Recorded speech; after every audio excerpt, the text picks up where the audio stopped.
Hey, I'm Randy, and you're watching The Cheap Audio Man. Here at The Cheap Audio Man, we concentrate on high-value, hi-fi, and home theater products. And today, we're talking about the topping, the new topping EX5 DAC. So, sit down, maybe with your Roswell, New Mexico coffee mug, grab some coffee, and let's talk about the topping EX5. Today's sponsor is fake leather audiophile IEM cases from Sith Audio.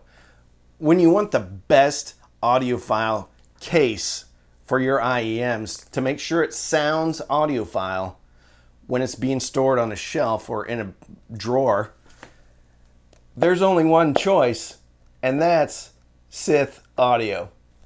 Sith Audio, fake leather IEM storage devices. If you're new here, consider subscribing and hitting the bell icon so you know when all of my new videos go up, just in case you want to watch them.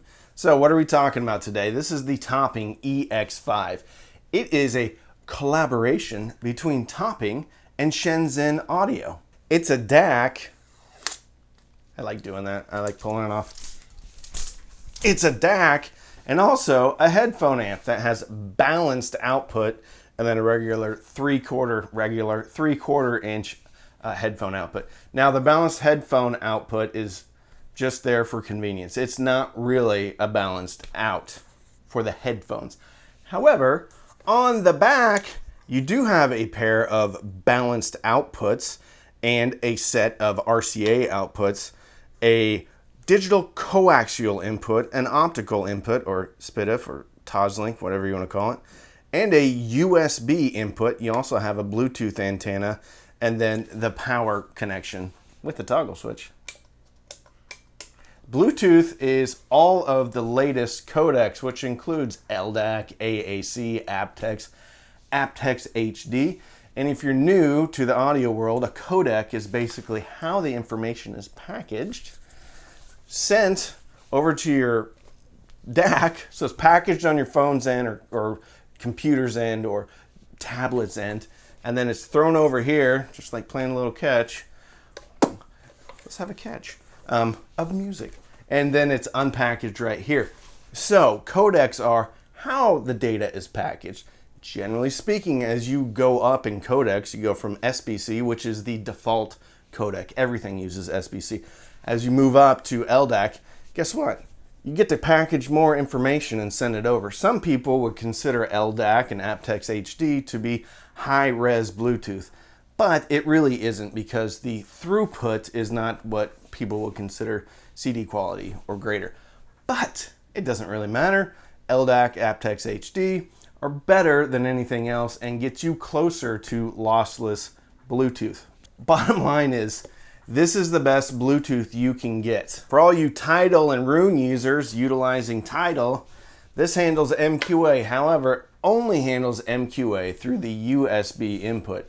So you're probably hooking up either a computer or a Raspberry Pi with a USB out. So if you're gonna hook this up to something like a Bluesound Node 2i that only has an optical or coaxial output, you're not gonna be able to do the last unfold of MQA in this, unless it's a USB connection. The topping EX5 handles PCM tracks up to 32-bit and 768, which is going to be more than you need, and DSD 512. The headphone amp output is 1.3 watts, but it doesn't tell you exactly which impedance headphones. But anyway, 1 watt or more is plenty to drive most headphones. I use the Monolith M570, which isn't a terribly hard to drive headphone. It was way louder than I needed it to be. And the Fostex T40 RP, which is a more difficult to drive headphone. Again, with there's no benefit of using the XLR output as far as more power, but single-ended 3/4 inch, I got more than I needed to out of the T40 RPs with the topping EX5. As far as how the headphone amp, and well, it's really, I mean, you're not just hearing the headphone amp, right? So that's the headphone amp and the DAC and everything in there. As far as what it sounded like, it's very clean. Bass is tight, bass is good, treble is sparkly but not fake, And the noise floor is dead silent, black. Even on the most sensitive of headphones, nothing there when the music stops. With headphones, this also provided a pretty decent sense of space. Normally, a headphone amp with a tube buffer gives me a more holographic, spacious experience, but this one did just as good of a job. Well, maybe not just as good of a job. It did a fantastic job of giving the music a large feeling to it as far as the headphone. Now, to be fair, I do listen to headphones. I enjoy headphones, but I am not a headphone guru like Josh Valor, like Doug at DMS, and some of the other folks on YouTube. What I mostly do is hook this up to an amplifier and then listen to it through speakers. Under the hood, you have a ES9038 QTM, 2 of them, DAC chips in here, handling all the music decoding.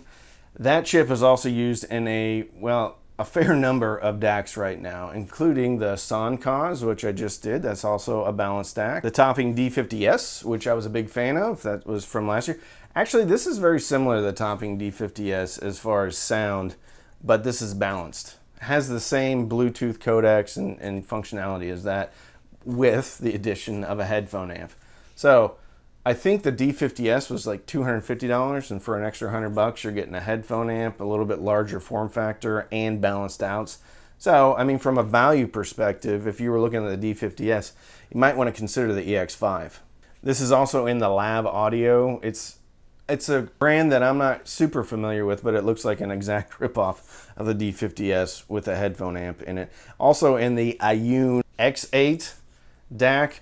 It's in a lot of DACs right now, and the topping D10S, which is significantly lower, but I think the topping only has 1 chip. This has 2 chips. To test this on speakers, I had this running into the Yamaha CR800, which is a vintage amplifier, as well as going into the Schmidt Freya Plus into the Vidar Plus. And then I also just ran this into the Vidar because this has a variable voltage output, which means it's a fancy way of saying you can turn it up and down with the remote control, which this comes with. It's the standard remote control that you see on all the SMSL, basically all the products from overseas. Also, this remote looks like it is used in a variety of products. Okay, Emotiva uses this now. Thank you, Emotiva. It's actually an upgrade from what Emotiva's remote used to be like. But it is the standard remote control that comes with just about every product from SMSL topping. Personally, I'm a big fan of Sabre chips. I feel like they are a pretty good compromise between most Burr Brown chip DACs and the AK chips. And right now, the AKM chips are hard to come by because they had some issues overseas at the factory. So most of the more affordable DACs have the Sabre chips in them, and I say good because I think the Sabre gives you enough detail and enough body without being skewed one way or the other. It's just a good, what I would consider more neutral DAC chip, or neutral sounding DAC chip. One of the things I noticed about the EX5 was this DAC seemed a little bit more spacious than some of the other DACs I've listened to with the same chipset. I don't particularly know why, but I know the measurements on this are very good, especially for this price range. So if you're into measurements, that might be something to consider. For me, I don't really get into measurements that much, but I did notice that the sense of space and just the absolute blackness of when the music stopped it seemed like it was more on this DAC than others. The SMSL SU8S has a different Sabre chip, but functionally they're very similar, except this is a headphone amp and that one doesn't. But they both do MQA, and they're almost the identical price. I think that's a good DAC to compare it to. This does have some functionality as far as changing the roll-off modes. You can change the gain on this as well for the headphone amp, and some display settings, like change how bright it is. But there isn't a ton of options like there is on the SMSL SU8S. And that's not necessarily a bad thing, because out of the box, the EX5 sounds very balanced. I didn't feel like I needed to change this up. And on some DACs, I feel like I need to thicken it up a little bit, warm it up a little bit. But on this, again, very good balance of sound. The 9038 QTM chip is also used in a dongle DAC that I have been loving lately, and that is the High Diz, something like that, something Pro, 90 Pro. It's all dongle DAC, USB-C connections.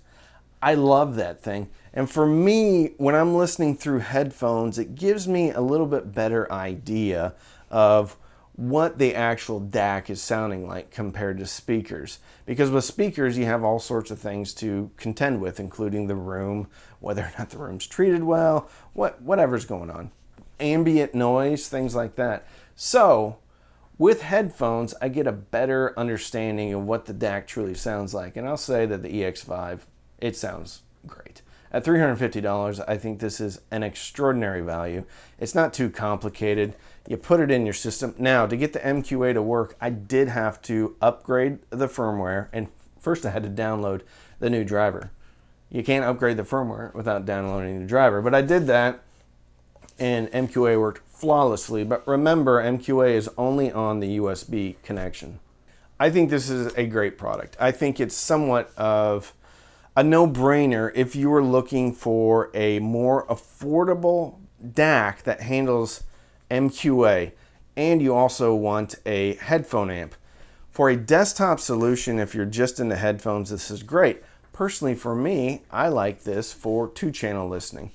With a variable output, you can use the EX5 as a digital preamp into a standalone amplifier, like the Skit Vidar, like the Emotiva A2, like the Emotiva XPA Gen 3, whatever it is. This is your volume control if you're only using digital inputs. So you could take this, made it up to the Emotiva A2 for about $450. So that's $500 plus $800. You have a true separate system. Add some speakers. You have a heck of a system right there. And you have a headphone amp. So pretty much an easy recommendation with this product. It sounds great. It's not skewed in one direction or the other. Detail is great. Soundstage is great. Bass is tight. Uncolored. Just gives you what it is. Crazy signal to noise ratio. Crazy dynamic range. It's a great product. Great product. $350 if you want MQA. Even if you don't want MQA, I'd still recommend this. EX5 is very good. And I am very glad that more and more functionality is starting to come down to this range. The 9038 QTM chip is a very good chip, and however it was implemented in here was very well done. So great job topping and Shenzhen Audio with the EX5.